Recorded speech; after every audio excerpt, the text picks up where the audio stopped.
столице Коми стало на один капитально отремонтированный жилой объект больше. Сегодня комиссия, в которую входят специалисты регионального фонда капремонта, а также непосредственно сами собственники квартир, приняла после восстановительных работ крышу дома номер 36 по улице Пушкина. Причем без нареканий к подрядчику. И это несмотря на превышение срока выполнения ремонта. Кровля была сдана на месяц позже, однако по вполне объективным причинам. Так, приступая к работе в начале лета, строители обнаружили ряд дополнительных дефектов, которые изначально не были учтены в проекте. Изначально просто сметой не было предусмотрено ограждение по периметру всей крыши. Ну и еще был момент очень интересный. По техпаспорту этого дома площадь крыши была значительно меньше, чем по факту. Вот и с этим было все связано. То есть потребовалась закупка дополнительного материала подрядчику и так далее.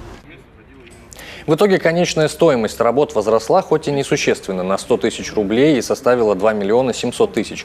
Напомним, в целом по Коми в этом году под капитальный ремонт подпадает 94 жилых дома.